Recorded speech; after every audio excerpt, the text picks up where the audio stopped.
Waalaikumsalam warahmatullahi wabarakatuh. Perkenalkan, saya Rizky dari kelas A dengan NIM 240911609. Kali ini saya akan mempresentasikan penerapan supply chain management pada KFC di Indonesia. Langsung saja. Di bidang kuliner yang semakin ketat, perusahaan makanan cepat saji harus memiliki strategi yang matang untuk tetap bertahan dan berkembang. Salah satu faktor utama yang menentukan kelancaran operasional sebuah bisnis makanan cepat saji adalah supply chain management atau manajemen rantai pasok. SCM mengatur seluruh proses mulai dari pengadaan bahan baku, produksi, distribusi hingga sampai ke tangan konsumen. Arti SCM dan perannya dalam industri makanan cepat saji. Supply chain management adalah sistem yang mengelola aliran barang, informasi, dan keuangan dalam suatu rantai pasokan, mulai dari pemasok bahan baku hingga produk akhir yang diterima oleh konsumen. SCM yang baik memungkinkan perusahaan untuk meningkatkan efisiensi operasional, mengurangi biaya, serta memastikan kualitas dan kesediaan produk tetap terjaga. SCM dalam industri makanan cepat saji mencakup beberapa tahap utama, yaitu pengadaan bahan baku, produksi, distribusi, dan penjualan. Dalam konteks KFC, pengelolaan rantai pasok harus dilakukan dengan cermat agar setiap bahan baku seperti ayam, tepung, minyak, serta bumbu dapat tersedia dalam jumlah yang cukup dan dengan kualitas yang terjaga. Lalu, apa itu KFC? KFC atau Kentucky Fried Chicken merupakan restoran cepat saji asal Amerika Serikat yang terkenal dengan menu utamanya yaitu ayam goreng. Mulai dari anak-anak hingga orang dewasa pun banyak yang menyukai makanan yang bercita rasa gurih ini. KFC sudah membuka ratusan cabang di Indonesia karena berhasil memajukan perusahaannya di negara ini. Lalu kita lanjut ke alur implementasi SCM pada KFC. Yang pertama adalah penyediaan bahan baku. KFC Indonesia bermitra dengan pemasok lokal dan internasional untuk memastikan ketersediaan bahan baku berkualitas tinggi. Misalnya daging, ayam sebagai bahan utamanya, bersumber dari pemasok terpercaya dan profesional. Mengikuti standar kualitas internasional yang berlaku, kualitas bahan baku sangat diperhatikan untuk menjaga cita rasa serta kepuasan pelanggan.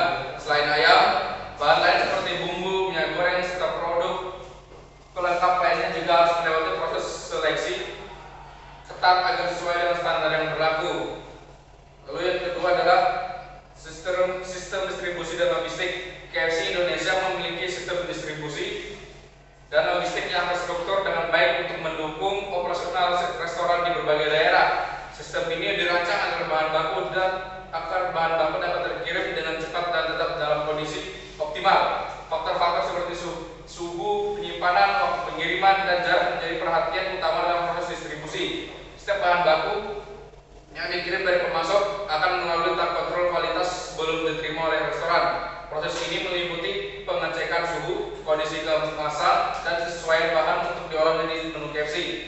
Dengan prosedur yang ketat, perusahaan dapat memastikan semua bahan baku yang diterima memenuhi standar yang ditentukan. Lalu yang ketiga adalah manajemen persediaan. Manajemen persediaan merupakan aspek krusial dalam operasional KFC di Indonesia, terutama dalam memastikan setiap restoran memiliki stok bahan baku yang cukup. Dengan sistem pemantauan yang canggih, KFC dapat memprediksi kebutuhan bahan baku berdasarkan data historis dan tren konsumsi pelanggan. Hal ini membantu perusahaan mengelola stok secara efisien dan mengurangi risiko pemborosan. Lalu yang keempat adalah konsumen akhir. Konsumen akhir dalam manajemen rantai pasok SCM KFC merupakan titik akhir dari seluruh proses pasokan, mulai dari pengadaan bahan baku hingga distribusi produk ke pelanggan. Peran konsumen akhir sangat krusial karena kepuasan pelanggan menjadi indikator utama keberhasilan SCM yang diterapkan oleh KFC. Selanjutnya, pemanfaatan teknologi dalam SCM KFC.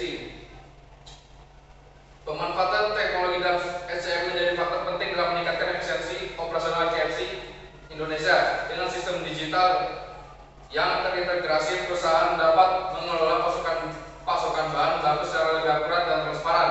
Teknologi memungkinkan perusahaan memantau ketersediaan bahan secara real time dan mengidentifikasi tren konsumsi dengan lebih baik. Selain membantu pengelolaan inventaris, teknologi juga berperan dalam mengoptimalkan distribusi bahan baku. Dengan sistem pelacakan berbasis GPS, KFC dapat memastikan pengiriman dilakukan sesuai jadwal dan rute yang paling efisien. Hal ini tidak hanya mengurangi risiko keterlambatan, tetapi juga membantu mengendalikan biaya logistik. Kedepannya, KFC Indonesia akan terus berupaya mengembangkan teknologi investasi dalam kecerdasan buatan atau AI, dan analisis data merupakan langkah strategis untuk memperkirakan permintaan pasar dan mengoptimalkan distribusi.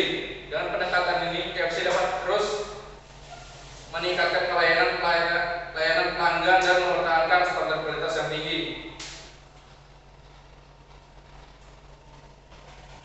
Dikutip dari API News Indonesia, menurut Direktur Wahyudi Martono, ada 7 penyebab kerugian KFC di Indonesia yang menyebabkan penurunan kinerja perseroan pada 2023 hingga 2024. Yang pertama yaitu ketegangan politik. Lalu yang kedua itu ada gangguan rantai pasok. Yang ketiga, kenaikan harga komoditas pangan. Yang keempat, persaingan yang ketat. Lalu yang kelima, kenaikan gaji. 6, kenaikan kurs, dan 7, penurunan daya beli. Strategi yang dilakukan KFC dalam mengurangi kerugian. Beberapa strategi yang dilakukan KFC adalah penggunaan sistem ERP untuk meningkatkan transparansi dan mengurangi kesalahan, perencanaan berbasis permintaan menggunakan data historis, dan membangun kemitraan yang kuat dengan pemasok. Selain itu, perusahaan dapat mengakuisisi pemasok atau distributor untuk meningkatkan koordinasi, memanfaatkan bayar pemasok untuk mengurangi risiko keterlambatan, dan menjaga keseimbangan antara pemasok internal dan eksternal. Penerapan strategi ini membantu mengurangi biaya, meningkatkan laba, dan menjaga stabilitas pasokan. Lalu kesimpulan, supply chain management adalah sistem yang mengelola aliran barang, informasi, dan keuangan dalam suatu rantai pasokan, mulai dari pemasok, bahan baku, hingga produk akhir yang diterima konsumen.